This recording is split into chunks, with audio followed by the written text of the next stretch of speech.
Huh. Okay, so welcome to the Polk County Real Estate Investors Association down in Lakeland, Florida.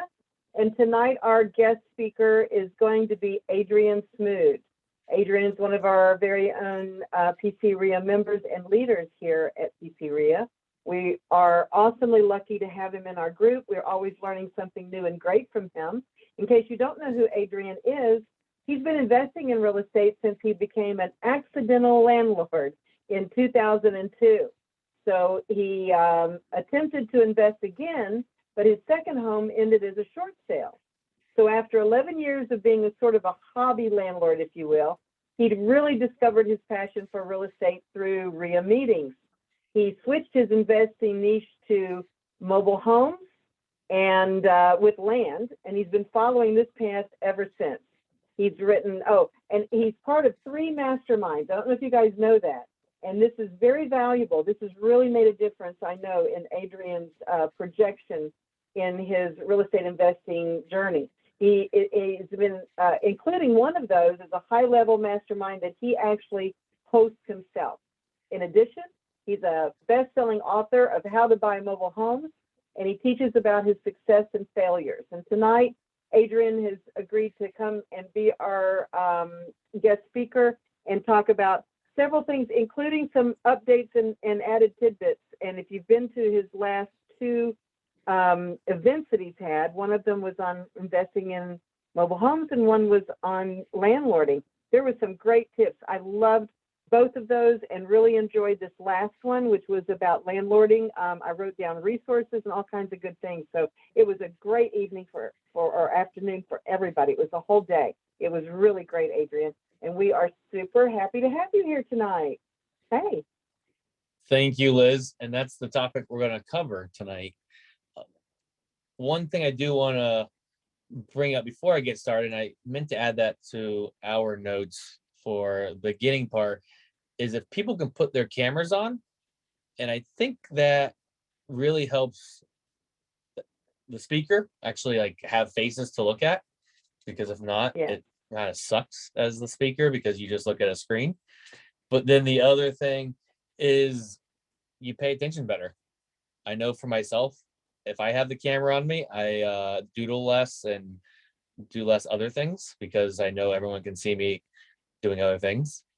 So I encourage everyone to leave their cameras on, except for Liz because she has her curlers in. And please ask questions as we go. Liz has already mentioned it. If you don't want to actually ask it, shoot it to her as a message, but ask questions. I really enjoy doing these. This is a new presentation for me. I kind of put it together for tonight. It's all stuff I've done, but I have not done this presentation. But regardless of that or not, it's way more fun for me. So selfishly, I'm asking to ask questions, because if I just sit here and talk for an hour, hour and a half, I already know everything I put in it, and it's just not much fun. Just purely there. And you're going to learn way more by asking questions, interacting. I'm also going to learn something because you're going to ask questions. I'm like, oh, didn't think of it that way, or I need to add that in. So first question, so you can put stuff in the chat. You can unmute if it's going to be something real quick, or there's the raise hand feature. Who came here tonight to talk about and learn about mobile homes? Raise your hand. All right, you're in the wrong place. We're talking about landlord stuff tonight. I know everyone thinks I only talk about mobile homes because that's what I'm known for, but tonight is going to be more landlord stuff. And it works for mobile homes and non-mobile homes. So that was a trick question. I'm going to go over as much as I can tonight, but I'm really going kind of brief through what that entire day class was. Becky, Susan, Lonnie, Liz, trying to look through, Steve, everyone was all there. That's a full day. I'm going to try to pack as much as I can in and then tell you how to get the rest of it later. So let's jump in. Landlords here. Do you have a process? I need feedback here. Put it in the chat. Yes, no. That's all right. I see some thumbs up. I mean, you have your cameras on. I'm looking over. That's why I'm not always looking at you. Right process. What was Because I it? have a few wrong processes, you know, I'm not Wrong really, process. but I'm just talking about processes in general. I've had a few wrong processes, so I think you almost have to tweak it to get to the right process. That would be my disclaimer on the process part. So I'm gonna touch on that. Having a process is better than not having one at all, but we're always tweaking them. I will mention that, so you'll see I'm not always looking at the screen because I have multiple screens going. I'm looking, if you guys just put like a thumbs up or raise hand, I will still see that you did that, the few of you that have your cameras on. So, benefits of a process. Save time. If you have a process that you go, let's just say as simple as a checklist, you don't have to think every time about things. And then at least maybe before I had a process, it'd be 11 o'clock at night. I'm like, I didn't schedule the water to turn on tomorrow. The plumber's coming to fix stuff. When you have a checklist and a process, you don't have those, what I call late night, oh crap moments, because you look through it and you're like, okay, these are the things I need to do. So it saves time. Complying with fair housing. When you have a process, and hopefully no one here ever has to deal with this, but if we were to get in trouble with fair housing, everything I understand, again, I never want to find out this is true, but everything I understand, when you go in front of that judge, board, any of that problems, if you say, this is how I do it every single time, you have a much higher success at winning. Obviously, if you're truly being fair, if you broke the law, you broke the law. But you need to prove somehow with a process that this is how I do every single property, every showing, this is how I do it. It shows that you're being fair. Saving money. When we're not doing things very last second, like I just said, with the last second maybe plumber problem, or having that plumber come back twice because I didn't have a good checklist. So on my checklist, the plumber has to check the toilets and sinks regardless of anything. If I see no leaks, I still have them check it nowadays, because too many times someone moves in and there eventually is a leak. So I have them check it every time. It saves me money, I believe, overall, because coming back a week later on an emergency call costs me more than when he's already there to check it. Adrian, are you Yes. going to go through, do you want us to ask questions as we go or wait? If it's pertaining to the part we're on, you can ask questions. You actually if I- went by, so I'm just going to ask you if you're going to elaborate later. I thought you were, so but you Yep. didn't. On process, the best way to create processes, are you going to elaborate on how you do that, and the best way, maybe especially when you're starting new tasks or you're a new investor and maybe you don't have all the pieces, what the best way you do? I am honestly not going to go real deep into that because of the time. I would Okay. say having something on paper and then building on it every time. That is how we've done it.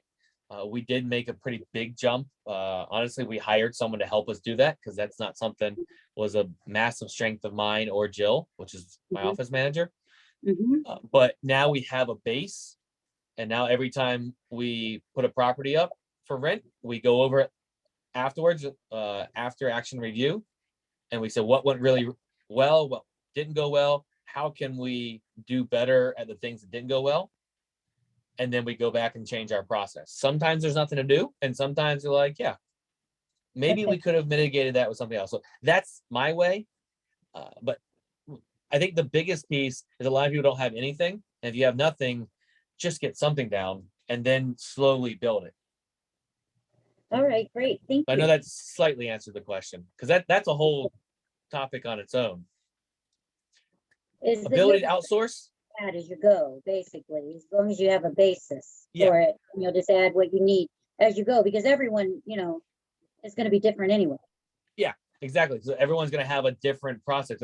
I mean, I'm going to talk about mine, and I mean, that's what we talked about a lot that day, is that you can't copy mine 100% because we have different personalities. We have different risk tolerances. We're in different businesses. But mine was built because I went to a lot of different classes and I took a little bit from each and built mine. And I still continuously change it and build it. But the ability to outsource, it's really hard to hire someone, hire VA locally. I mean, for me, hiring Jill, if you don't have a process, a checklist, or anything like that, and you hire someone to help you with it, what are you going to tell them to do? Like, you don't have anything to tell them. You're just going to randomly give them directions at 11 o'clock at night. Hey, we need water on tomorrow, 8 a.m. And then you're going to be running them around. If you have something, you can just slowly hand them these things. Hey, here's my checklist for when a tenant moves out. They get that done. Hey, here's my checklist for when we're moving a tenant in. You can outsource it easier. And that even includes, maybe not outsource, but if you're going to go on vacation or you get sick and a friend's going to come help, even if they're in the real estate world, we all do it differently. I mean, we talk about it a decent amount on here, and it's one of my favorite things that Liz and I do the same thing, and we do it so differently, and we're both successful. It's one of my favorite things of real estate. We have different ways that we manage properties, and we're both successful. But if she was out and she said, hey, can you come help for a few weeks? And I went over there, I would try to do it my way, which wouldn't fit. And her tenants would be like, what's going on? If she had something written up, I could just look at, okay, this is how she wants it done. And then the tenants would still be comfortable. So it's not only for outsourcing, it's just in general. And preventing mistakes, I think, is another really good piece to this. Oh, okay, there it goes. So, I mean, most of the people on the line know me. I'm going to go through my story. Maybe there's going to be some pieces that you don't fully know. So first of all, we're going to make sure everyone's interacting. Raise your hand if you've ever been a tenant. All right, I'm going to assume everyone's hand up, because if you weren't, that's pretty cool, but somehow you skipped it. Keep your hand up, though, if you've ever known what it feels like to be evicted. I'm the only one. You guys are all really well behaved. Landlords in the room. Have you ever had to send an eviction notice out? Man, all right, we got some landlords of really, really good tenants. Now, for the people that kept their hand up for the eviction notices that they sent out, were they for parties? Like mud wrestling parties, spaghetti wrestling parties, maybe pudding wrestling parties? How about a motorcycle parked in the living room? So these are all my eviction notices for all of those things I'm talking about. I was a really bad tenant. Sorry, not me. My 20-year-old version of me was a really bad tenant. That's how I got started in real estate. But because I got evicted, I bought a house. About 20 years ago, coming up on now, you really didn't need anything to buy a house. You wouldn't just sign the piece of paper and they gave you a house for less than it costs to move into a rental. It's back when the houses were virtually free. So I moved in, moved all my friends in that helped me get evicted. And I think you guys know me well enough that I was part of that problem. I cannot blame it all on my friends. Lived there for free because my friends all paid a little bit, which all added up to the mortgage. That's how I decided on their rent. Divided my number of friends up by mortgage, and I lived for free, which was really cool. And did Cool you beat enough. on that house as bad as you did on your rental, Adrian? Be honest. I did learn what our landlords went through. And all of a sudden it sucks. So yes, I learned a lot about landlording back then. I still learn it, but I learned a ton from my friends. That's actually one reason, one of my rules are, don't rent to someone you know, because it's hard to enforce rules and it's uncomfortable for me. More than anything hard, it's just uncomfortable enforcing. And I can go through stories and stories of what I tried to enforce with friends and it didn't work. But again, it was cool enough that I lived for free that I was like, a few years later, why don't I buy another house? So I did. But this time I had the adjustable rate mortgage. Who remembers the adjustable rate mortgages where it can change every year or so? I don't remember the exact rules, but I was losing a tiny bit every month. But quote unquote, it's okay. You'll refinance in 2 years and you'll take money out and your rate will go down, all that good stuff, because real estate goes straight up. Well, that's if you have better timing than I had. I bought at the top and the values of the home started going down. And what didn't make sense to me then, it still doesn't fully, but it's been explained to me, my rate actually started going up. So my house value is going down, my rate's going up, which means I'm losing more every month. I was advised to get out right then while I could. My ego said no. So I stayed in. A few years of loss is when I kind of gave up. And I said, nope. I called the bank. I tried to work it out. They didn't want anything to do with it. So 8 months of not making my payment. Finally, embarrassingly lost the house to a short sale. It dinged my ego, dinged my credit, of course. But the mortgage broker said, don't worry, in 2 years, you can buy another house. Just takes 2 years after a short sale and we can get you another loan. So I didn't give up. 2 years later, I found a property. I was going to put it under contract. And my mortgage broker said they just changed it to 3 years. So hopes are smashed again. But again, I don't give up. So I convinced my girlfriend at the time to buy a house. Banks liked her. She had good credit. She actually had a job.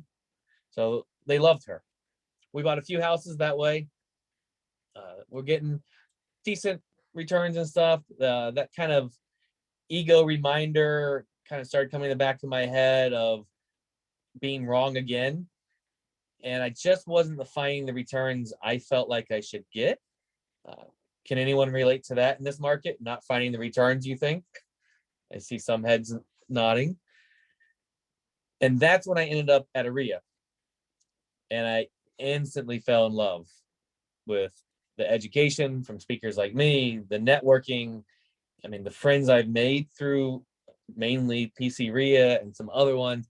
I was going to, at that time, 3 to 8 a week, which meant some days I was going to breakfast, lunch, and dinner to REIAs. And suddenly I realized that my not so productive traditional college education my traditional college career, because I was there for 8 years, which yielded me a 2-year AA. That wasn't nearly as appealing as the real estate education that I was getting. And by the way, last year I learned that I'm dyslexic. And so it's kind of the old saying that if I can do it, so can you. It's even more true now because like I said, I'm dyslexic and I made it through all that stuff. Anyways, I started talking to the seasoned investor, the one that sits in the back of the room. If he or she has hair, it's usually silver. The one that had been in real estate world for longer than I've been alive. So I just trusted that they really know what they're talking about. And most of them mentioned mobile homes. So I said, let's try it. I bought my first one. And I'm telling you, the cash flow was so much better. I was amazed. I always found myself that would be successful, but I never, ever expected it was going to be through mobile homes. You couldn't have paid me to think that in the past. So since then, I have now officially sold all of my site-built homes. This is the first one. I sold this one a year ago now. Mark Carr put the roof on, I don't know, maybe a year and 3 months ago or something like that. And by the way, I tried to find a bid better than him and I could not. We tried hard because he told me he would match anything and we couldn't find anything close. But he put it on this house right here. So again, since then, I have sold off all of the site-built homes. I was on the lucky side of appreciation and have bought mobile homes. Today, the business is primarily buy and rent single unit mobile homes with dirt. So we're in the single family space. Obviously, not everything fits my perfect buying diamond. That's the stuff I wholesale off, make a little bit of money, help the seller out. Liz already mentioned I co-run a high-level real estate mastermind. Obviously, I'm speaking and teaching and about my success and failures.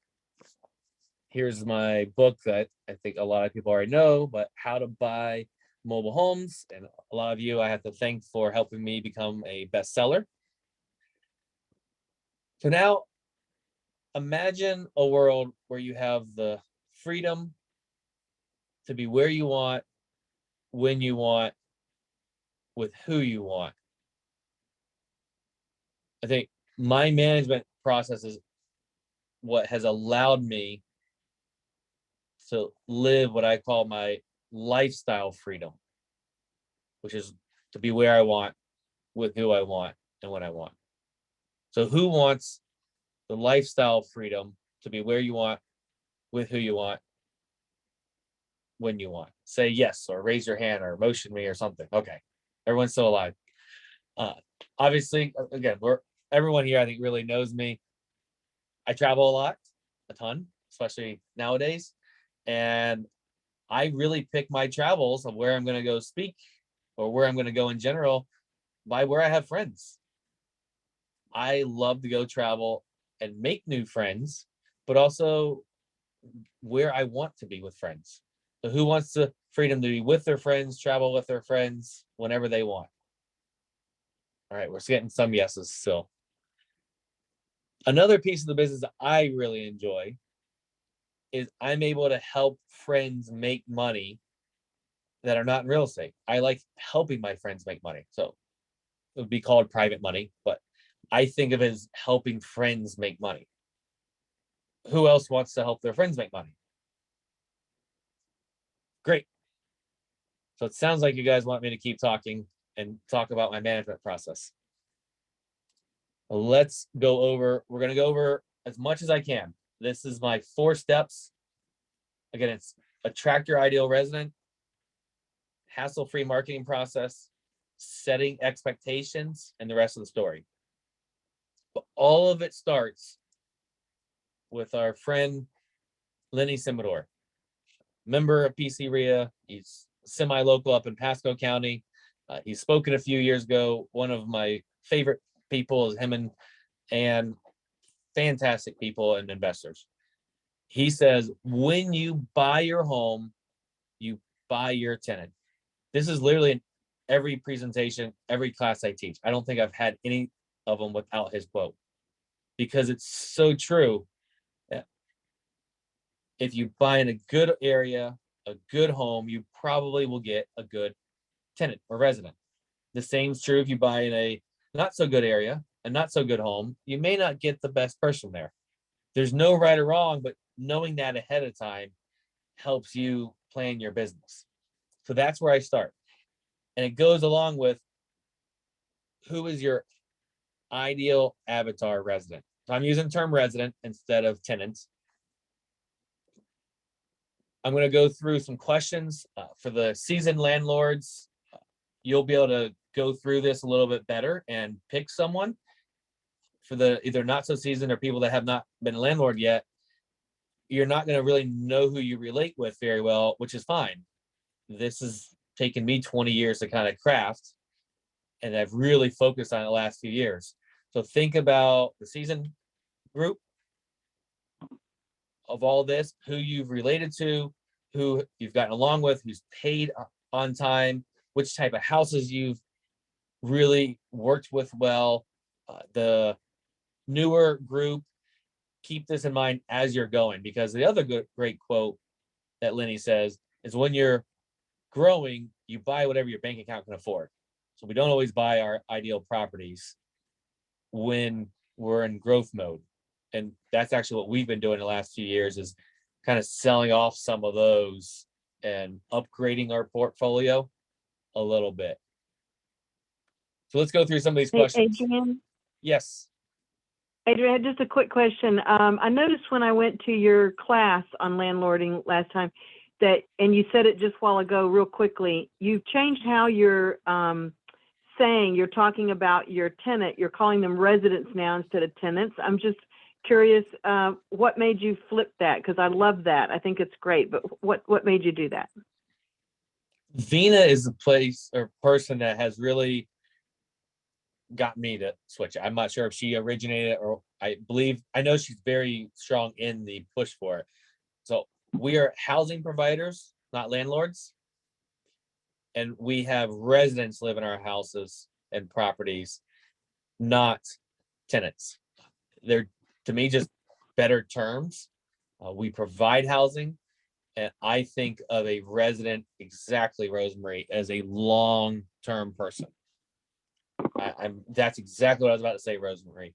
But that's really my reasoning. I'm sorry, Liz. I love that, and I want to add to that because you said that in your class, and I've been thinking about that. That really kind of resonated with me. And right now, in our investor world, a lot of times when we're dealing with local officials or anything like that, and we call ourselves landlords, there is such a bad taste in so many people's mouth about landlords. They've gotten such a bad rap. And I loved it when you said housing provider. I thought, man, that would change that whole thing, because it's all about providing housing nowadays and how to find housing for people, etc. So just from a public relations, branding, marketing idea, I thought that was brilliant. So I hate to give you credit for something, but it was really good. Really good. I like that. I'm going to use that from now on. I'm not going to even take the credit. That is Vina Jones Cox that I got it from. I think it was a few months ago. I heard her say, like, bragging and super excited and proud that she actually got one of the local politicians to use those terms. So she got them shifting their mindset. And she's in Ohio, and she's got some not so landlord housing provider friendly politics, but we're not gonna get into that. She's a great person to follow, especially on Facebook. She is a brilliant writer. Yeah. I remember hearing that years and years before I even moved to Florida, about 25, 30 years ago, where this, I guess you could call him a housing provider. He used to come to a coworker of mine, and he would call her a resident because she was long-term.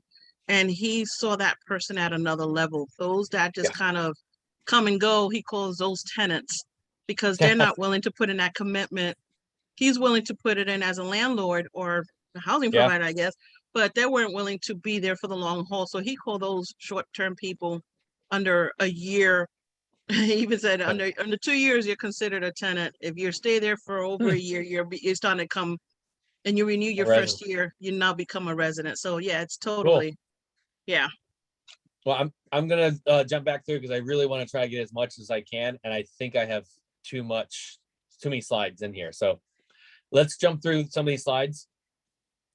Where does your avatar person work, play, shop? The idea is if your home that you target is closer to those, you have a better chance that they're going to want to live there. Do they own equipment, trailers, Bobcat, bulldozer? I mean, my people have like equipment trailers, so they want somewhere they can park it. Not all HOAs want that, and maybe you don't want that at your property. So now maybe you buy something that has an HOA, and the HOA says it can't be here, and they're the bad guy, not you. I want someone to bring there because it fits my avatar. So now if I have a property large enough that they can pull on their utility trailer, they're more attractive to it. Does he or she have outside animals? And I am not talking about just the dogs and cats. I'm talking about the pigs and goats and rabbits and ferrets and chickens, all the barn animals. I haven't had any horses yet or cows, but I would. I'd definitely consider it. A lot of people don't like those. I love them. And it's not only because I like the person that has them. I grew up with them, so I actually like animals. That fits into my avatar person. I'm looking for a property. If it's fenced, it's already a plus for me because it's going to attract that person. Walkability. If they want walkability, they are not going to live in anything of mine, because the only thing that's walkable, I think all of my properties are neighbors. And that, some people on the call might not even say that that's walkable, because I have properties that are pretty far out. They're like on a dirt road, off of a dirt road. But I know people that target downtown. We'll say even here, downtown Plant City. Everything they get is in a walkable area, and they really want someone that values that walkability. So they buy closer to the downtown versus further away, even if it's a good property, because of who they want there. Do they want services or privacy? Pete Fortunato talks a lot about this. I know other people do too, but single family residents usually want privacy, and multifamily usually want services. With all of these, there's no right or wrong. I value privacy over services. And if I don't want to provide services because it doesn't fit my lifestyle and my business plan, then I probably shouldn't own multifamily. And remember, most of this we're generalizing. There's no perfect thing that you're only going to get this one type of person, but more of these you can stack up, the more likelihood you're going to get your avatar. And how long does he or she want to stay? I personally want someone. I see people kind of taking notes. At the end, I tell you, we'll get you to all these slides. The long term is for me. I want someone that's going to move in, and they are going to live there a really long time and pass away, and their kids are going to inherit that lease and move in. I want a really long-term person. But we just had a walkthrough of an Airbnb. So Joe and Lonnie have a very different avatar than I have. Actually, Joe and I were talking on the break of the class about this whole topic, because for me, Airbnb is like the most opposite you can go from me. So my avatar, by the way, is the blue collar handyman, handy woman. I have to set my properties up. I target very different properties than they do, but it's the same mentality. Within the Airbnb, there's a whole mess of different niches. We'll say the masterminds I run, we need 8 to 10 bedrooms. And a lot of times we want some type of entertainment at the home. So we just saw their home, they have a pool. So it's perfect for the family. It has some type of social entertainment there.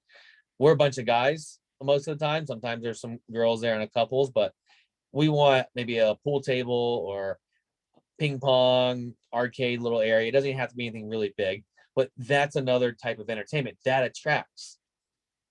So if that's your ideal person that's going to live there, or even short term, you want something that has a room that you can fit that in. Hopefully everyone kind of grasps this idea. So we found our ideal resident. We know what they're looking for. We have the end in mind. Now we need to look for that property. We have a pretty good idea where it's at, what it looks like. Now we just have to do the marketing. And this is my marketing for mobile homes. I mean, when I'm talking only about mobile homes, I just say the very quick trick is you replace the word house with mobile home. But you can do this with anything. If you're looking for, let's say, the really high-end Airbnb, like the $1 million, $2 million house, I would put that. Aaron buys mansions. Or if you're looking for a lakeside property, Lonnie buys lakeside houses. Being really niched helps. You can buy other things. I still get houses every once in a while, not all the time, but I don't have any marketing out that says houses. Being real niche will help you be memorable. You do all the exact same marketing, but you just change the word house to whatever it's going to be. And marketing has to be done for at least 6 months. If you don't believe me, go talk to marketing experts. I have friends and people I have listened to speak, and I'm talking like that run companies that take on people that only spend 10K a month on their marketing. So they have data, really good data. 6 months is key. If you don't do 6 months, you can't find out if it works or not. I'm not gonna get deeper into that. I'll tell you, if we're gonna pay for marketing, we don't even budget it unless we can afford and fit into the budget 6 months worth of whatever it's gonna be. But how do I find most of my stuff? I think most of you know, it's through networking. It's through going to REIAs like PCREIA. It's through realtors. It fits my personality. I love networking. I love talking. I love meeting people. That fits me. I enjoy it. And I go to the meetings. I remember when we were in person, beginning, Liz would say, is anyone buying? And every time I would stand up, I say, I am buying mobile homes. And I would say it every single time. And I'm reminding you every single time. I would go to the realtor, continue educations and the lunch and learns. I mean, I've seen Milton at them a lot.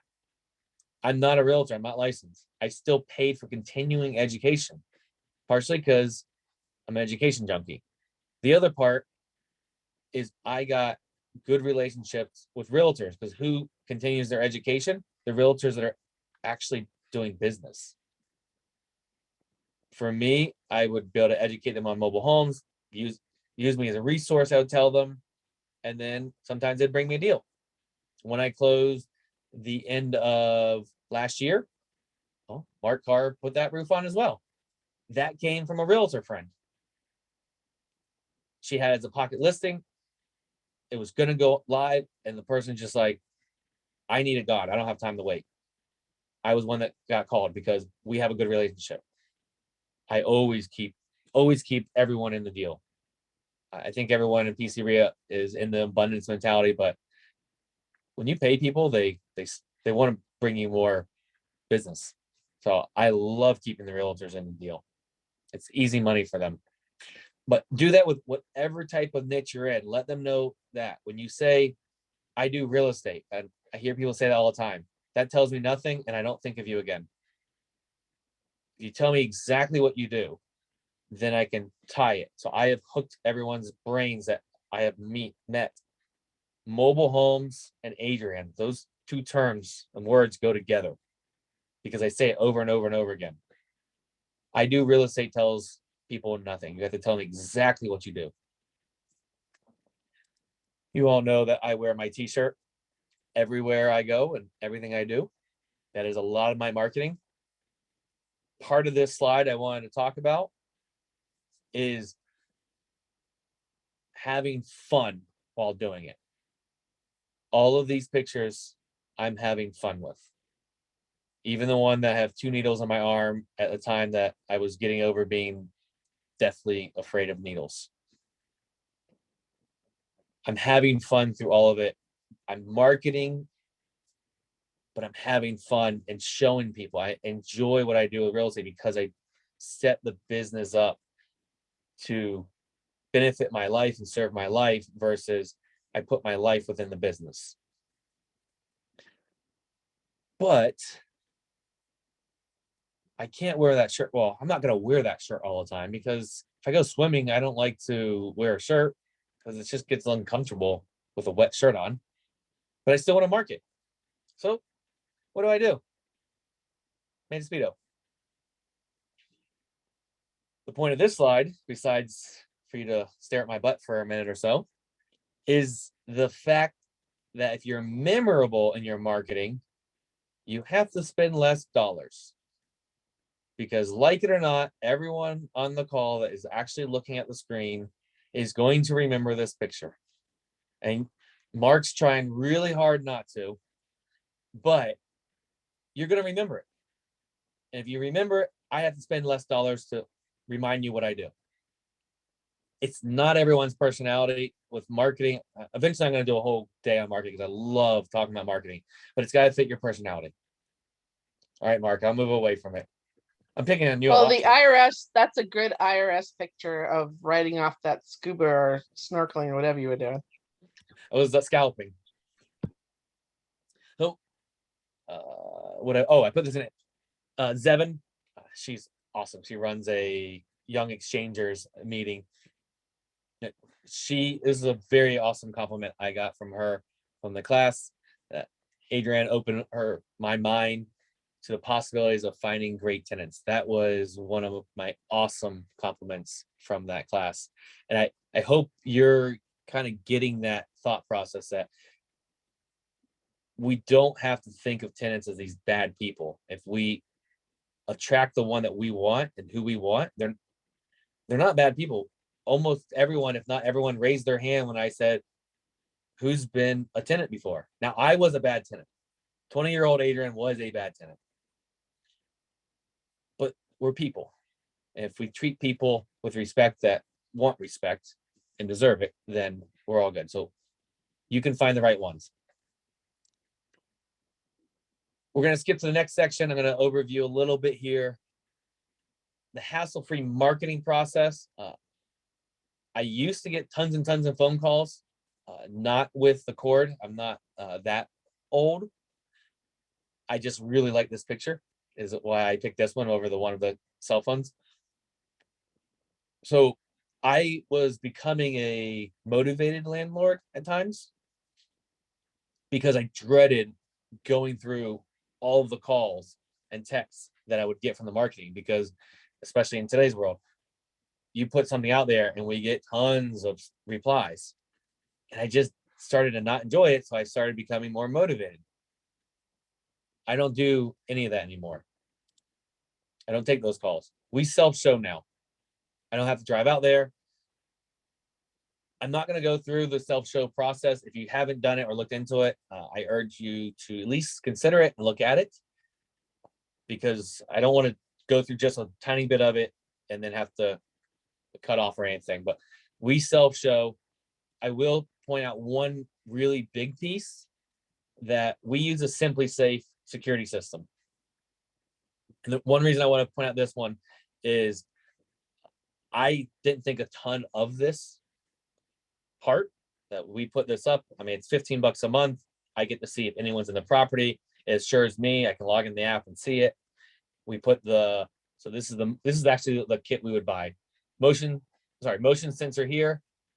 This is the door or window. I put it on the doors, put the motion inside. Base station gets plugged in, and keypad. That's the only pieces I buy. We put them in with painter's tape. But the real reason I want to bring it up is Heather, that was in class. She's been 10 years as a landlord, exchanger, investor. She's just a beautiful person inside and out. So she interrupts class and says, if I would have known this a few weeks ago, I would have saved $10,000. If I remember the story correct, someone broke into one of her vacant properties and stole a bunch of stuff. I actually want to say it was an Airbnb, if I remember right. But she just couldn't get over it. She's like, if I would have taken this class earlier, I would have already known about this, which is really cool for me, because someone so seasoned and awesome as her got to learn something from me. But it was just one of the tips. So look into them. I wish I had an affiliate link, because I could probably make a lot of money, because I really do talk up Simply Safe. They're been great for us.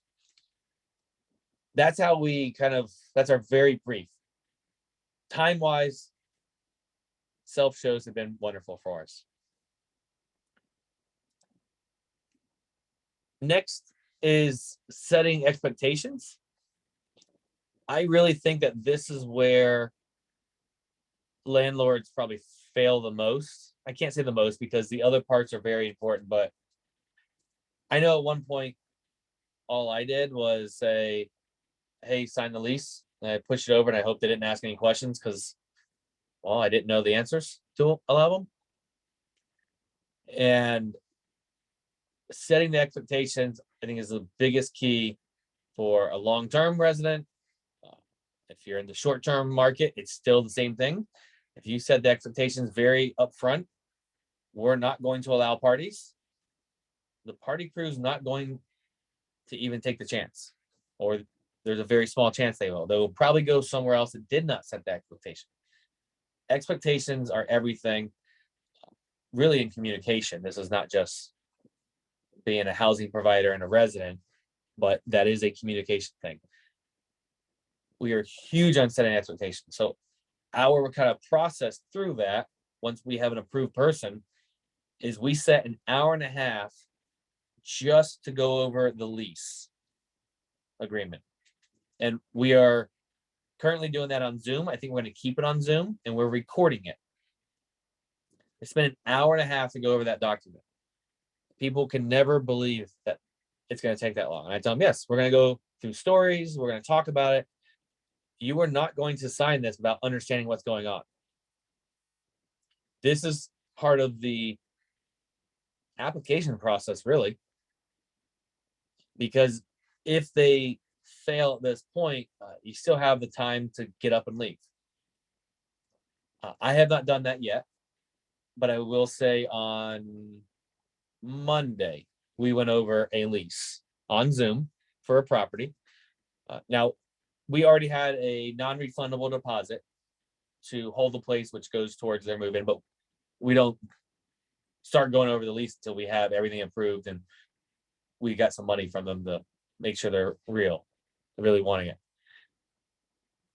They weren't following the best. There's 3 people moving in, a couple, and then one of their fathers, and he immediately wasn't having great experience. He's just like, oh, it's going to take more than 10 minutes.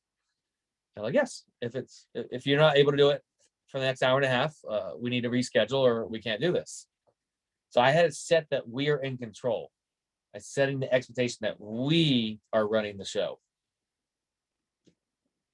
We went through everything, and I had to keep kind of reeling it back in because they were distracted a little bit. I make sure they have their cameras on. We don't do, half the group now has their cameras on, half don't. I don't allow cameras off. They have to have the camera on. We're recording it because this is also feeds back into that process of protecting ourselves in the event we got in trouble with fair housing. I keep all these recordings now. I put it on a hard drive. If I ever got in trouble, I can just pull that out and say, well, yeah, Your Honor, look, yeah, we went over everything. Here it is. This is their face. Can't you see on the Zoom? That's one of the reasons I do it. And most of it is I really want them to understand what they're signing. I learned this the hard way years ago, and I think it was 2 months in, the people paid late. And well, where's the rest of the money? And they said, well, what are you talking about? We never went over the lease. I'm like, well, didn't you read the lease? And they're like, no, I didn't read it. How was I expecting someone to really read the lease? I know we're always all supposed to read everything we sign, but who has read their cell phone fine print? Becky, really? Okay, you need to be friends with Jeff Smith. There's so few people that read all that fine print. Most people don't, is my point. And I believe to have the real expectations, not just, hey, read this on your own, to really prevent a problem, we have to go through it together. And I do make sure they understand that I'm not an attorney. I'm just talking about stories of why we have different things in there. So is everyone kind of grasping why I am hounding this hour and a half, go through your lease so much? Does anyone have any questions right here? Because this is a super important part. If you take nothing away from tonight, it's this. All right, I see a thumbs up. And the newer landlords, I know what you're thinking because I did it. Well, I don't understand my lease. So how can I go over it? What if they have a question? Well, if you're like Liz, you would just say, well, let me check with the office. A lot of us say that. Or you just ask someone here from PCREIA, one of your friends that you've made, say, hey, do you have some time that we can jump on Zoom together and go over my lease or role play or whatever you want to do, or just read it yourself. I mean, that's how I've learned a lot of it is I read it and then I went and asked friends. I don't know what this means. That's one of the beauties of the second meeting of the month, the third Thursday, is we just kind of bring topics up, and that's a good time to ask. All right, what do we do after that? Is we walk the property. We don't actually sign it online. I just want to add something to what you said there. sometimes what you're reading and the implications of what you're reading are two different things. And I was having a debate, not a debate, but a discussion with Eric Allen about something like that. What the verbiage was one thing, but the implied intent of the possibilities of what could happen with that verbiage is something else. So that's why sometimes you want to ask, like, there could be, if you ask maybe something simple, like let's say they asked you, like, you have a clause and yours different than they have. And you say, well, I do mine this way because. And they said, they hadn't had that problem yet, but you Yeah. just shared a problem that they didn't know they were going to have. So if they go out there and they share what they have, maybe let's say they really do think they understand what the ramifications are of it, and they share it with someone else, maybe who's doing the business longer, they have a different experience. So it's just good to do that. Perfectly said to them. So my lease is a base of one person that I bought it from. And I have added from David Tony's class, which is where I'm very heavily influenced. He's a property management and master leasing. So I brought in stuff from his. I did not use his base, honestly, because where I got mine from was a Florida written one. So I added stuff I got from David Tony's. And then there could be later tonight on the after hours, someone might say something like, "Ooh, I like that." And then I might go and add that clause. And then every once in a while, I bring it to an attorney to make sure I wrote it up right. But I'm not using my lease for other people and I'm not giving it away. But that is the round table that we talk about, the IHOP one. I've gotten so many things, especially for my my application. I've gotten so many little nuggets on there. And one of them is, who is your attorney? That question gets on there. And there's one right answer, either being left blank or none. That's my right answer for who's your attorney. If someone has one on retainer, we probably aren't going to get along. But I learned that in a meeting. I did exactly what Susan just said. I asked why, and then that's why I learned that answer. And then I went like, I wrote it down. I'm adding that to my application. So we had the schedule. Adrian, set. Yeah, Adrian, quick question. Between your Zoom meeting and your walking the property, they back to back or different days, or how do you?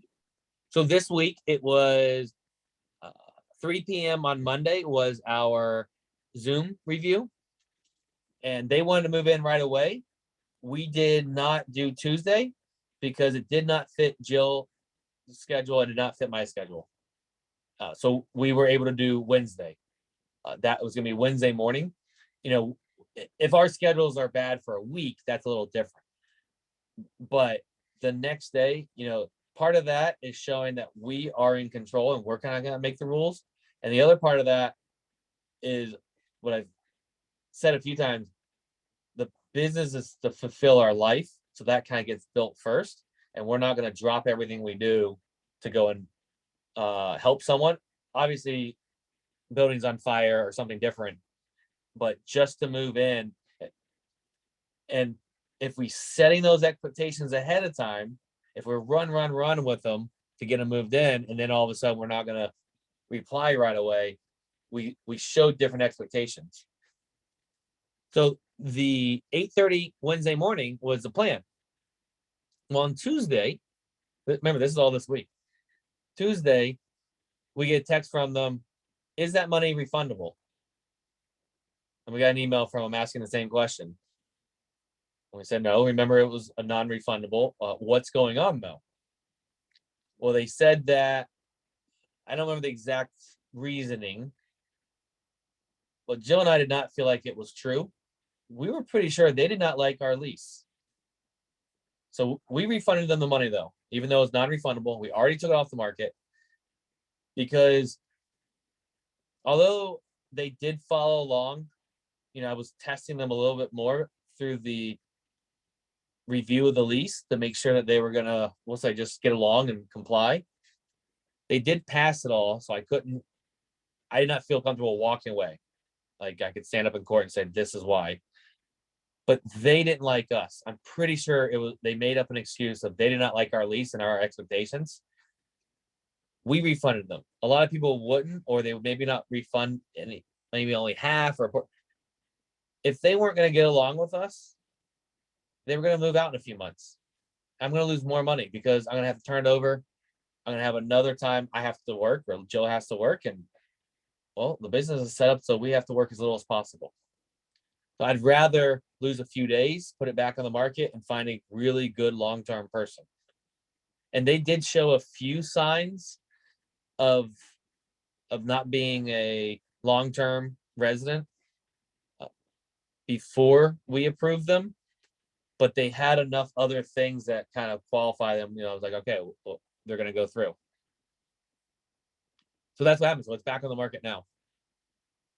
And for me, it was proof that the system worked. Although we're a little frustrated, we have to remarket it and do everything, but it was proof the system worked because they didn't go through to actual lease sign. And that's my goal. I want people to not sign the lease if they're not the right person. Well, honestly, you would have had to remarket it and everything, but then you would have had to re-clean it and repaint it probably. So honestly, you still would have had to do that anyway, but at least you maybe jumped over all these other headaches in between. And I saved a lot of money and time. Like as you just said, it's, but when you're a motivated landlord, you'll fill the first person. And motivation can come from bad debt where you're paying too much and you need that person to start paying it. I've seen that recently. It can be that you're getting just too many phone calls. I mean, that was really one of my motivators. I'm like, I just want this phone to stop ringing. So that was a very big negative for me. That's one reason I had to create a system to not have a phone ring or I had to spend an hour twice a day replying to people with the exact same questions. I hated it. Hated it. Anyways, so we walked the property and then we signed the lease and exchanged keys and money. We still want some human interaction. This is where earlier we talked about that you really have to dial it in for you. Some people, I have a friend in Georgia, he wants it all automated, everything. He doesn't have to meet people. That's fine. It works for him. Everything he does goes through this automated system, and you can definitely set it up that way. I still want some human, like I said, really interaction and making them feel like they're a part of us because they are. They're our biggest asset. They're the ones that pay, not an empty property. So that's the way we set it up. Any questions? How many people are liking this? We're good? Good stuff. Good stuff. All right. Well, let's move over to the rest of the story. The other big mistake I see people make is they just kind of stop there and they move them in. There's an old Jack Miller story of moved them in and told him, you ever call me, I'm kicking you out. And I don't think that's the right way to treat it. We like to keep the relationship going. So a few things we do, answer the phone. We can't always answer right away, but during the week, regular business hours, our goal is at worst case, reply within 24 hours saying we're working on it. If it's something, it's a crazy week or something, but we try to actually answer the phone. It's not always just like, hey, we don't talk to you. We'll answer, we'll call them back. We want to talk to people. We do have stuff go through writing. Sometimes we'll have the recap of the conversation put into an email or into a text. So we have documentation of it, but we do want to talk to people. We check on our residents randomly. We might drive by. Sometimes they look better than we gave them the property, and we'll thank them. We'll send them a random thank you card, text them. Sometimes I have knocked on the door and just said thank you, for taking such good care of the place, but randomly checking on them. We did that at the beginning of COVID. That actually is something I got from David Tony, put in his group. This is what we're doing. I called and then I texted the people that put didn't answer. Everyone. I think it was mid-March of 2020. And it was just like, hey, how are you doing? Are you okay? The people that were going to have a money issue, they brought it up and told me. And we told them, look, you've been with us a long time. You've been great. We will work with you as long as you work with us. Keep the good communication up. And tell you, that went a really long way. We had one guy, I told him, because he lost his job, as long as you keep the good communication up, you can pay something, just do whatever you can do. No late fees. You know, you can pay whenever you need to in April, just keep me updated. April 1st, all the money was there. So I checked on him, like, hey, sounds great. You got a job. Thank you. He's like, no, I didn't. I went around and started mowing grass. And like, that's the person I want to live in my properties. A grown man went and mowed grass with his lawnmower, his push mower. He went and found money after I had already told him, you don't have to pay me on time and I won't charge you anything. We did other things. Dave Ramsey had some free stuff during that time. Like him or not, I would say the general population, you can get some really good information from him. I like some of his stuff, I don't, but just some money sense. We told everyone, hey, this is a free resource. Obviously, it helped us because if they can be better with their money, we can get our money. But part of the point was just to give them a resource. We told them about the government stuff. Polk County, actually, I think, had the best of the 3 counties that I deal in. And we did, anytime, this is back when people wanted jobs and there weren't very many jobs. So what, 2020? Anytime we saw a job posting, we would share it with people.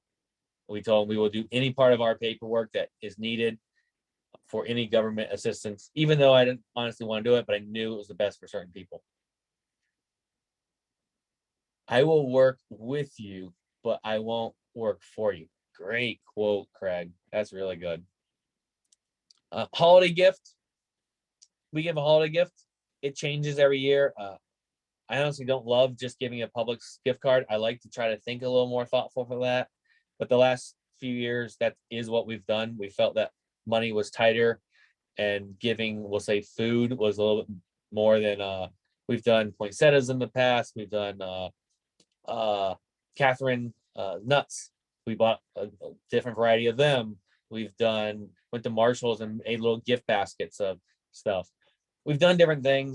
Like I said, the last 2 years, I just felt like kind of food money was probably a little bit more needed than something creative. But it goes a long ways. We've done birthday cards. Right now, we're not doing a birthday card. We're just doing a random card throughout the year. We're kind of trying to change things up because we have the same people every year. So they're almost expecting. But I've had people tell me, I've never had a landlord send me a birthday card. And there's no money in it. It just says happy birthday. But it's, you know, it's the thought that counts. It builds a good relationship is what I believe. Adrian, is it like handwritten? It isn't like one of those corporate deals either. Probably it's like you went to the Dollar Tree and got it. And exactly. I did not go and click the button. Honestly, it's cheaper to go to the Dollar Tree. Now, if I had hundreds of properties, I don't know, maybe I would look at the other thing, but I think the personal side of it being a real signature and a real handwritten, too, I think it's worth a few minutes. I mean, you can sit down and do your whole year if you wanted in an hour or less and just have it all sitting there in a filer. You can do that. daily. Assuming you have very good long-term people, then you know they're going to be there. Yep. But no, we just handwrite them, or I handwrite them. I actually do that still. That's not something I outsource because it's coming from the business, but it's coming from me. You could say, you technically or kind of sort of say mostly the same thing. You could say you've been, it's really been a great year. I really enjoyed having you as a tenant. Thank you so much. Happy birthday. And then just leave their name blank. So you could do all of it. And then that way if that person moves, so you just have to put their name on it. Fine.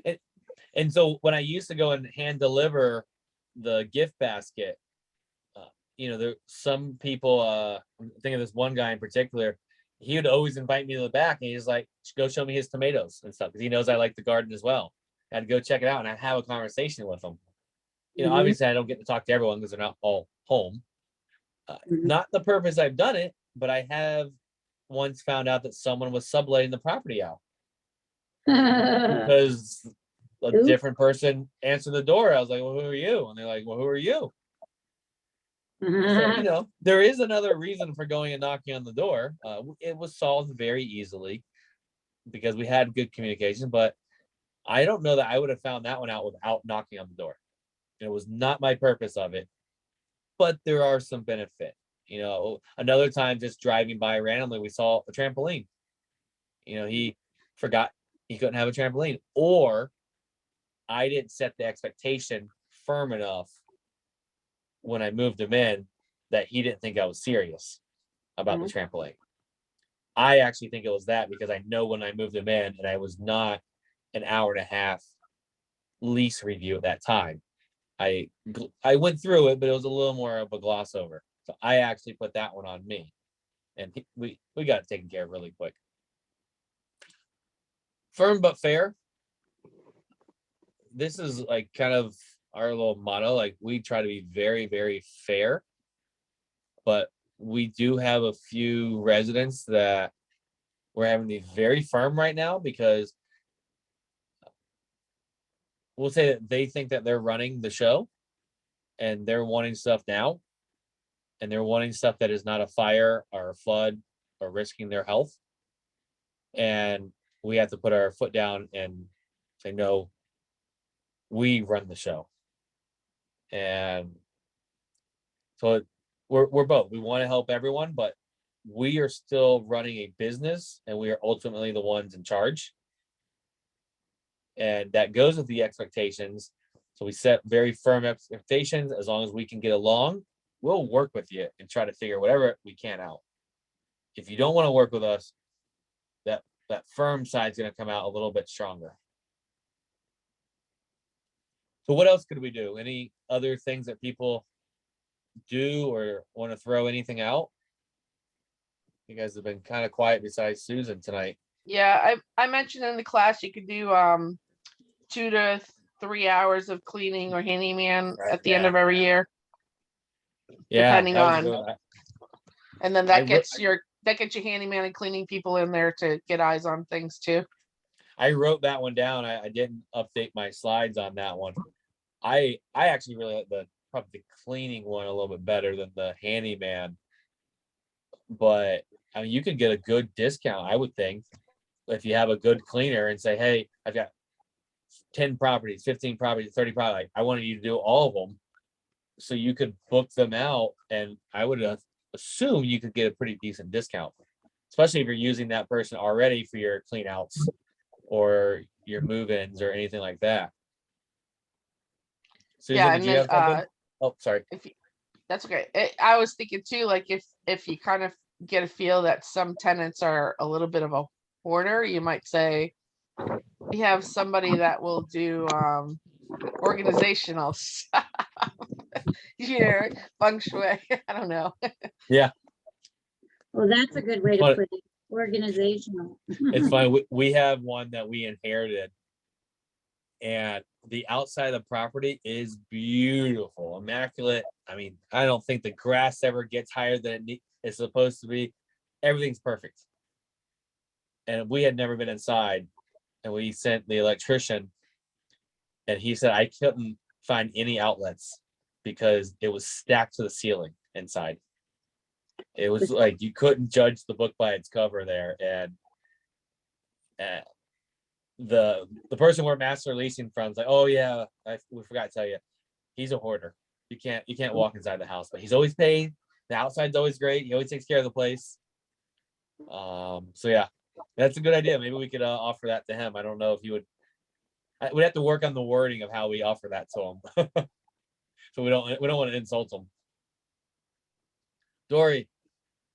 I have two other ideas for legitimate spying. One is the AC tune-up and the other is extermination. Yeah. Okay, for those who sell. then you can arrange for the appointment and have your people go in, and you could go with them if you wanted to. Yeah, that's what I would say would be to have their AC cleaned, help their tenants keep down their utility expenses.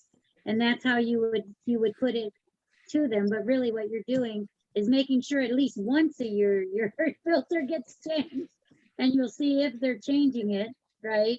So you Yeah. get killed two birds with one stone there, and then you get your AC service, which will make it last longer. So, and then the tenant's utility bill will be cheaper. So it's better for everybody. And so I love all the different ideas. This is just another time to remind everyone that you're building your process. Yeah. There's, I think too much we get kind of too filtered on, well, we have to do this or we have to do that because everyone in the group says it or says you shouldn't do it. You build yours that you're comfortable with, obviously that you're complying with fair housing and you're being morally and ethical, but you know, you build it what's comfortable for you. And as long as you have those right expectations, all of this can work. Yeah. So unless anyone has something, I want to move on to Chris. Oh, I didn't even see you're on here, Chris. Yeah. I don't know if you use them, but the digital locks are a big part of my renting.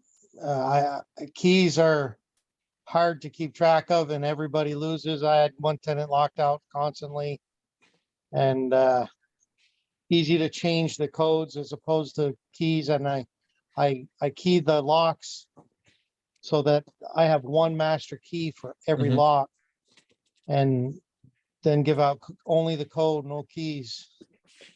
So that's And that's the digital world, you know, that we're moving to. So that's a plus to a lot of people, you know, in a way. I'm not sure when you got on, but that to me would fall underneath my avatar. Do I want someone that is good at technology? And then having some type of technology like that, then they're going to be attracted to that place. Liz may not want to move in there because she's like, oh, this guy has all this technology. I'm gonna get lost. And Bringing that up, I he confess, unmuted, so I assume she's gonna come back at me or something. But you know, like it's true. You build it to what who your avatar wants, and there's no right or wrong. Liz is gonna do the exact opposite. She doesn't want to deal with technology. So if she advertises that she has a smart lock, then she's going to have to deal with it because the person that's going to move in is going to want technology, and they're probably going to want to email her, and she doesn't want to deal with email or whatever. So you got to set those from the beginning. Yeah, I do want to read what did Ginger calls and checks on them after a storm. We did that after Irma. I actually drove around to all the properties, just kind of checking on people, making sure things were good. We also send out because to take liability off of me, I just sent out, I sent out the Red Cross. I think we do it every year about hurricane season. Hey, this is what they recommend having. And again, I send out someone else's because I don't want to have a checklist that's not complete, and I want it to be on someone else's fault if some reason there's something that's not complete. But it's just reminding them, hey, this is what's going on. These are some good items to have. Because for me, I'm more rural. So the well is something that is going to stop working when they don't have power. And if for whatever reason they had never dealt with that, they always lived in the city with city water, they may not even realize, oh, I don't have water if power goes out for a week. I need to have a lot of extra water. When you live in the city, you don't really need to have a lot of extra water because you're going to have water regardless. People don't always realize like where they came from. So, all right, let's move forward though. We got a lot of, I think, conversations for the after hours. Take action. If anyone has heard me speak, I always have this in here. I think this is the most important part of every speaker, and well, not so much speaker, the people listening. So all of us, when we're listening to a speaker, I want to consider making some type of commitment to take action like now, like write down 1 or 2 things that you heard tonight. Okay, we talked about marketing, so it could be from that side. It could be something with your process. That's what we mainly spent the time on, but consider taking 1 or 2 small commitments, and those start stacking and building up when you do them over and over and over again. I know for me, every time I take action, I do it with a wiser approach because I learned from the previous action I took, and I just keep doing that. This year, actually, my theme is massive imperfect action. I don't remember who I got that from, but the piece I added to it is then ask for help. Because when you take a lot of imperfect action, you have some problems because you didn't plan it all out perfectly, but at least it got done. And then when I run into that little roadblock or problem, I ask for help. So take some type of action. This should be with every speaker, every meeting. There's at least one little nugget that you can take and implement. So some of my favorite topics or quotes when it comes to action: the price of inaction is far greater than the cost of making a mistake. This really came to me after I was on a cruise a few years ago. A lot of the Millerites, so the people that had learned from Jack Miller, there was kind of we'll say a reunion of them on the cruise. I went and talked to a lot of them, what'd you do right? What'd you do wrong? What would you have changed? And so a lot of them said the same theme of it's hard to mess up by taking action and buying good deals versus waiting for the home run. And I really took that to heart, and that's really what I do. I look for, in the baseball analogy, is I look for a lot of singles. So not something that's negative cash flow, not something that is going to be breaking even, at least in the growth phase. But I'm buying just good deals. And every once in a while, something's a home run. I think too often we can, and I've definitely fallen into this, just wait for that perfect deal. Or I'm not going to do this landlording system until I have everything written up perfectly. That kind of goes on what Susan, in the very beginning we were talking about. You're asking about the process. I'm more of just start something instead of having everything perfect, get something, and then just it'll work better. So I'll just say one thing though, Adrian, and this is just from being a woman in construction and working with all men all day long. Over the years, and I learned this from Men Are From Mars, Women Are From Venus, and a couple of his books. Men can make mistakes and forgive themselves. So my saying is, men learn from making mistakes and women learn from not making mistakes. There's something about the way women do things that we try to do things so perfectly the first time that we come off almost unteachable or you can't correct us, but we're trying to do it so right. It's our personality. It's like a part of how women are made, or I'll call it the feminine because everybody has different balances in them. And I've had to learn and appreciate from men that they're willing to make mistakes and learn from them. And it's helped me have grace for myself as a woman in construction. But it is something that has to be learned by women. And so a lot of what you're saying is the masculine. I'm just gonna say it. There might be women cringing right now by what you're saying. And I just want to encourage them that we can learn from men and their ability to, because men can have a fist fight and go out for beer after. We cannot. Women cannot do that at all. Okay. There's something about the way men are built that they can learn from their mistakes, and they're willing to take a chance and, oh, well, I messed up, big deal, pick myself up and go again. And even if you watch dads teach kids, they say, oh yeah, jump off that log and hurt yourself. Oh, well, pick yourself up, brush yourself off. There's something to the way men encourage even how their kids do things, that a mom is like protecting all the time. You know what I mean? So I'm just going to say, I love all the things, but I've had to learn to have grace for myself to do that. And I mean, my takeaway from what you're saying is I think it's awesome of how aware you are.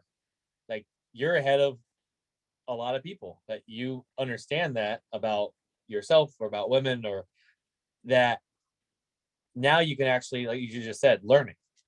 And, you know, that can be a whole nother, maybe that's the after hour topic, because I love that topic of mindset and of how it works. We're the exact opposite. Sometimes we need to like not make so many mistakes. And it also depends on how you're raised, because I was Yeah, raised how to you're be a raised, perfectionist. Regardless, male, female, you're not allowed to get less than an A. You got to be like, Yep. yeah. So it's something that we have to learn how to let's be. bring some of that to the Yeah. after hours topic, because this could be a forever topic.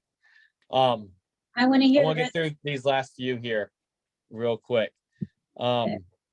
Where you are a year from now is a reflection on the choices you made today. This is probably one of my favorite. This is how I get through some days that are a little tougher. That if I just make the smallest thing I do today is for today, it's for 6 months from now, it's for a year from now. So I would argue that if you're in the exact same place financially, time-wise, emotionally, maybe to go on Becky's saying like perfectionist, if you're in the exact same spot, that probably means you didn't do anything today to slowly compound to get a little bit better a year from now. And so just thinking of that, like I've heard it called to improve 1% every day. Like it sounds like such a small amount, but that's a massive percentage over a year. So just think of that when you're just going to do the little thing where the choices you make today affect you in the future. Your action proves your faith. Ken Holmes, this is one of my coaches. This goes on kind of that confidence thing, maybe a little bit of what we were just talking about. If you're not doing anything, you just don't believe it's possible. I went kind of in depth on my story, partially to, tell you that if I can do it, so can you. That's one of the beauties of REIAs, masterminds especially, is you can borrow the faith of your friends or the REIAs or the mastermind group or whatever it is. But just know that it's possible. Look at any successful person and look at their journey. But the borrowing the faith of friends and mastermind groups has been really big for me. Kind of borrowing confidence. Just if enough people are doing it, you can too. I hope everyone has learned something tonight.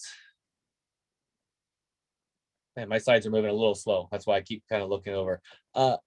My contact information, social media. This is where I try to put out 5 posts a week. Or no, I'm sorry, I do put out 5 posts a week, and a lot of them are just quotes and different educational tips. Sometimes just some funny memes within the education real estate world. I do have adriansmude.com. That's where the QR code leads you to. That leads you to a landing page that shows you the lifestyle REI side, and also shows you the my wife buy side, so the buying side of the business. The reason, you guys actually are in the same market, so yes, I want to buy. I'm always buying. But the bigger reason I put that there is marketing doesn't really change. I get most of my marketing by just, obviously, copying other people. I have a few people in particular that have very similar styles. I like theirs. It does really well. I just go and take it, regurgitate it into my personality. So I don't know, I change 20, 30, 40% of it, something, reword it and make it my own. That's what I'm telling you to do. Follow it. If you like it, relate to it. Besides, I want you to sell me properties, but really it's for getting ideas to have your own marketing. Very rarely we create brand new marketing. Everything's regurgitated.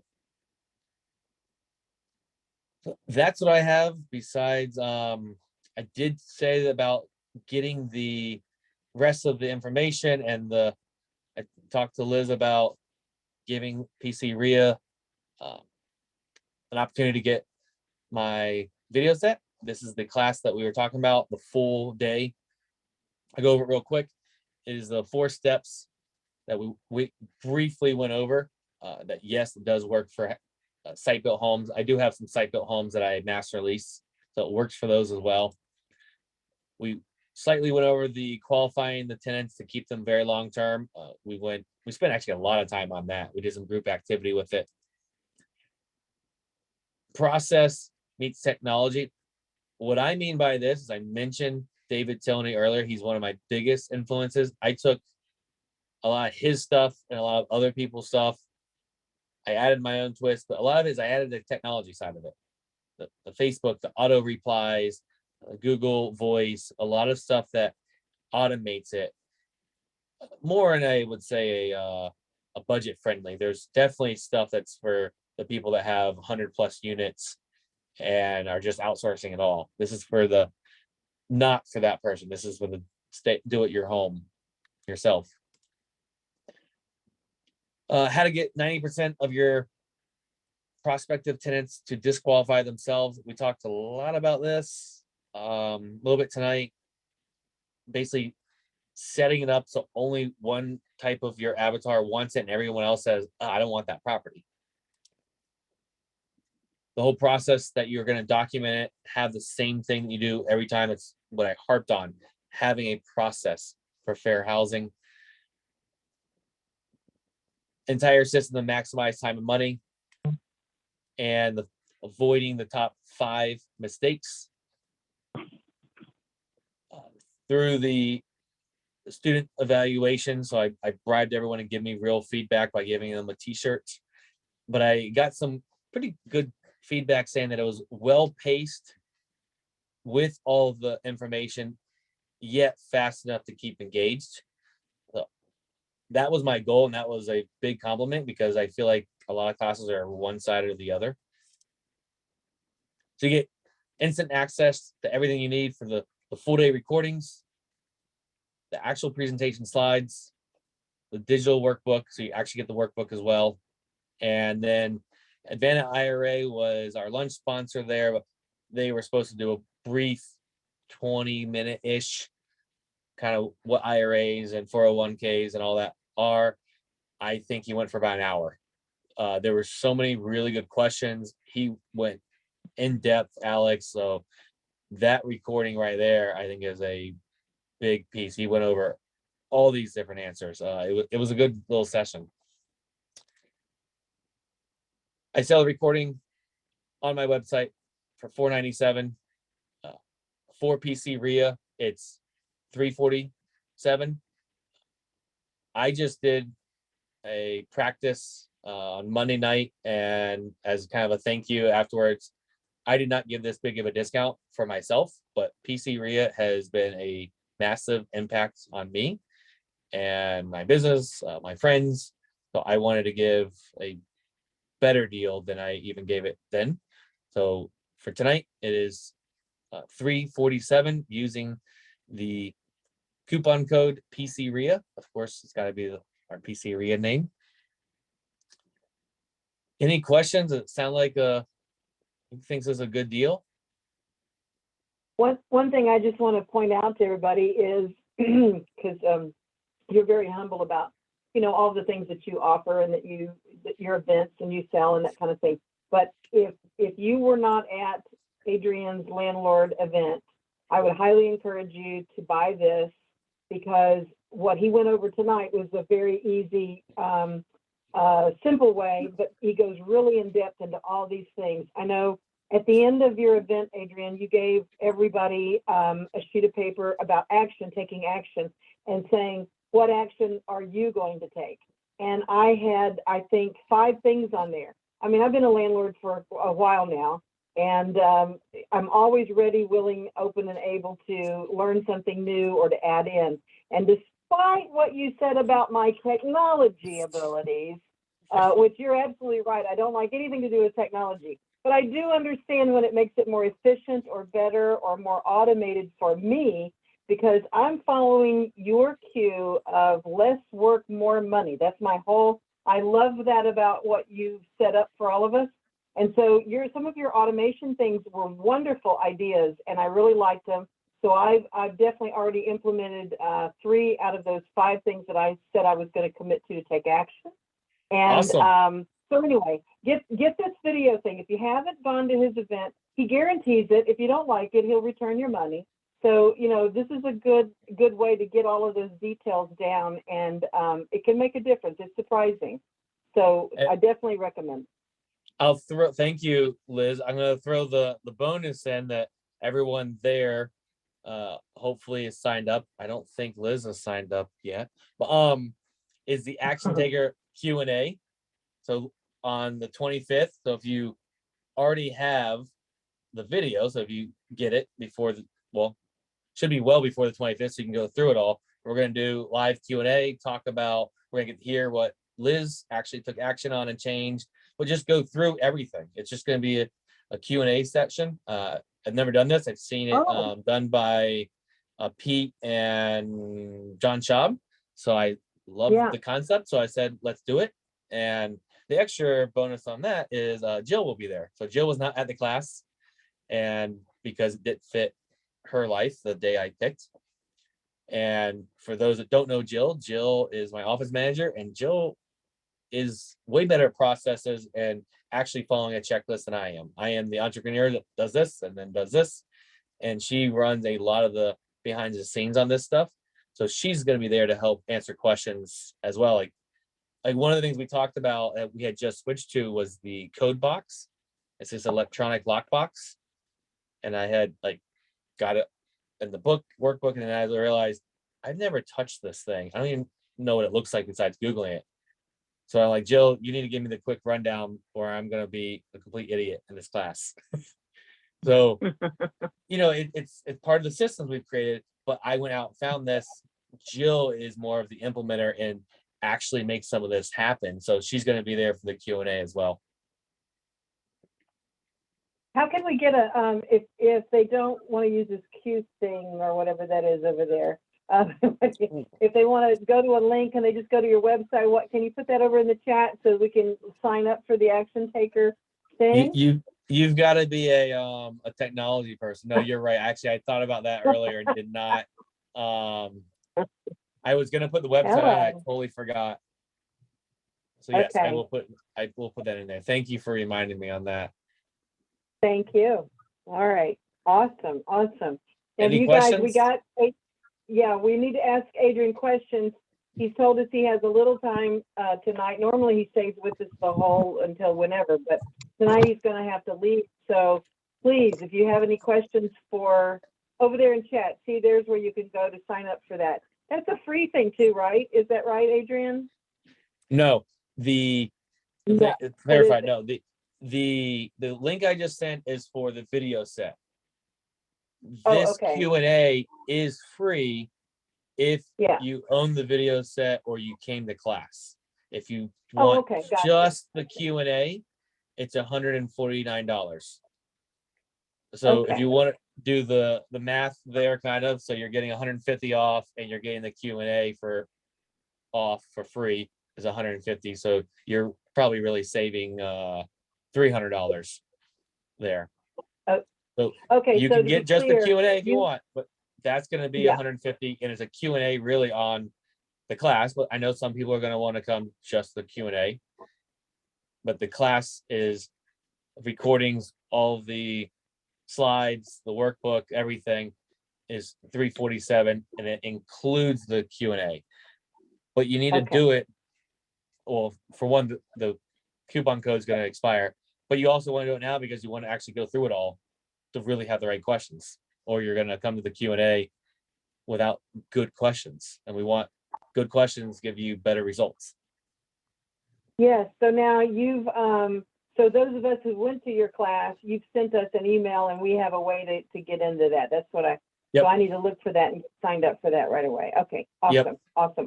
And I appreciate you being a good sport and letting me pick on you with the technology, as always. Yes, I'm fine with that. And it's 99% absolutely true. Oh yeah, absolutely. I do allow my tenants to text me. That's my high tech. We text each other now. So they are very excited about that. Well, I have a question for you, Adrian. How do I get a Jill? Can your Jill train and find me a Jill? Becky actually asked us that. We're your bestie. I'm getting you on record now. You're being recorded. No, I will say, I've talked about this for a few months now, that it probably won't be this year, honestly, but I really want to do a class. I mean, right now it's how to find your Jill, but well, Ken Holmes, I mentioned, my coach. I think you at least know of Bill Murillo from Life and Air.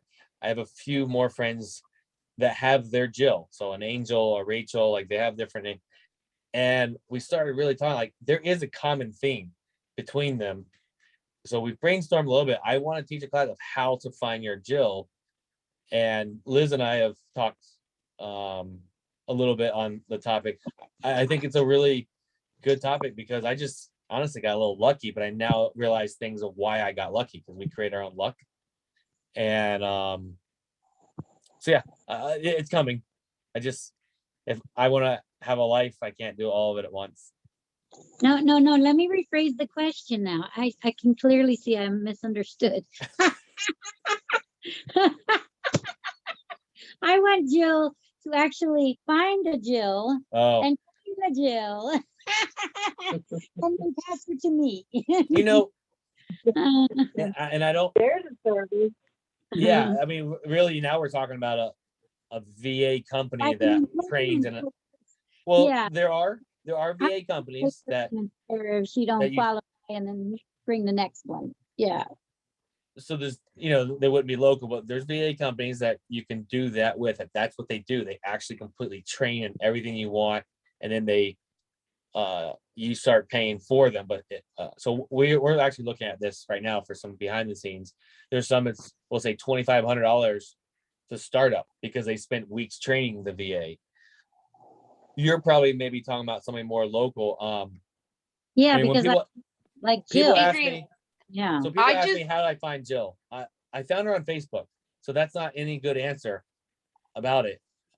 Well, the part of the actually the topic is on there because I think Becky, we talked for about 10 minutes during the class. Here's the what's recording. sad, Adrian. I just, from my guru, which is Lou Brown, signed into his VA system, filled out the application, and guess how many weeks it's taken them to call me back? Uh-oh. They have yet to call me back. It's been 2 weeks. And this is a VA company under a major guru. Oh no. And I even have a coach, right? So I Yeah. CC'd her on writing Oh them. no. I've never even from the system gotten your application got to us. We'll get back to you soon. Not even anything.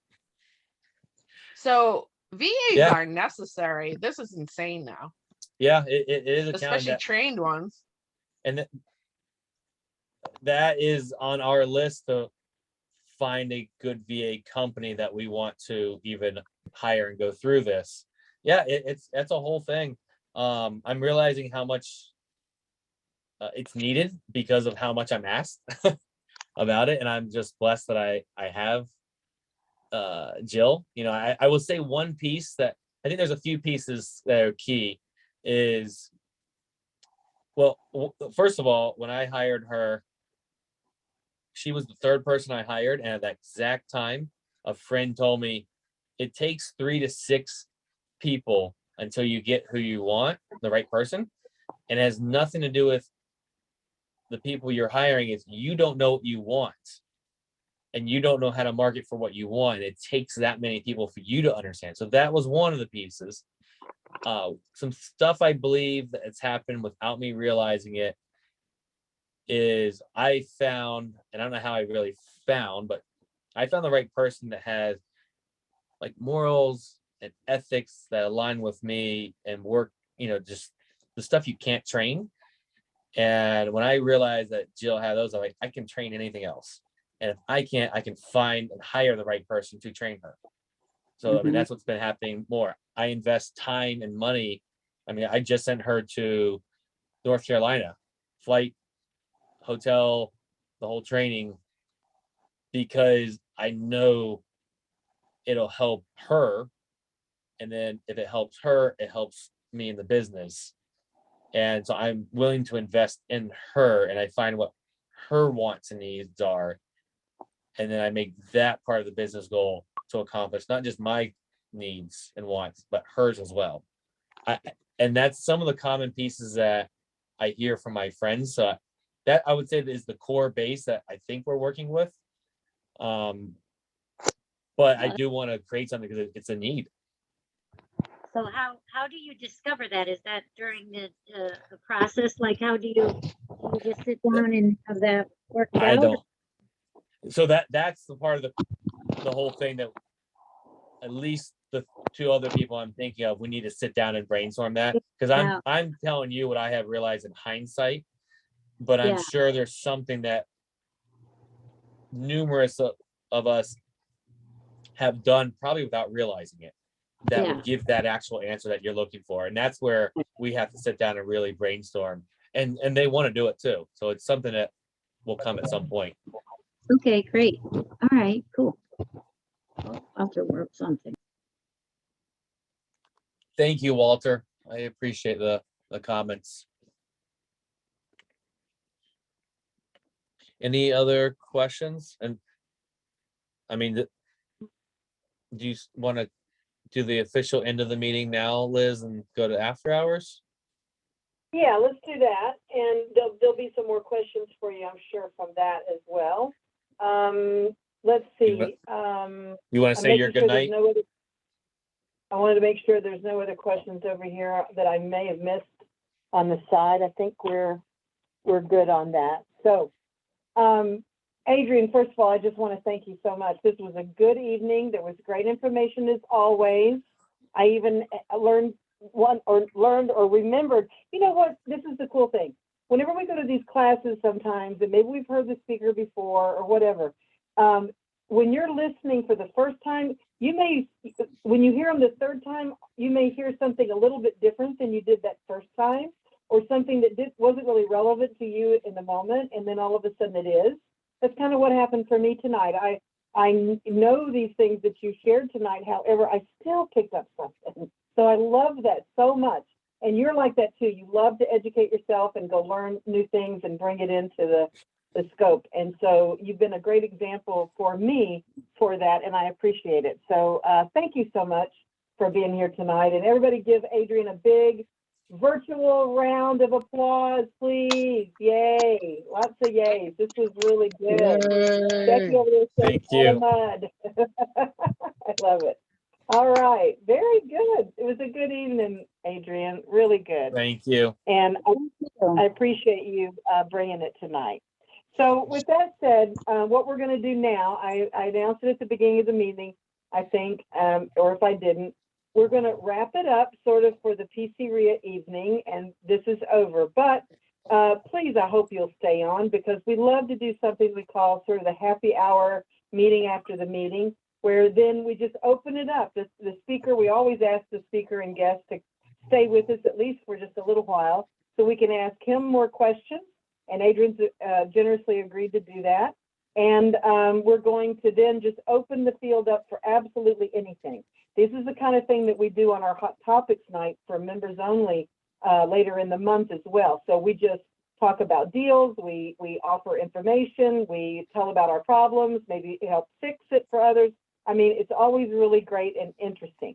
So I hope you all will please stay on with us after we end it here, and we'll go for a bit longer. So for right now, I want to thank you again for being here, and a special shout out and thanks to all those that participated tonight in helping Adrian make this a very dynamic and good evening for all of us.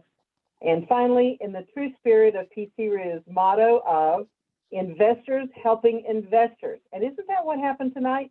Adrian's one of our guys, and he's helping us out. Please seek out others to support. Make a difference in someone's life. Thank you so much for inviting us into your home tonight. Be safe and God bless.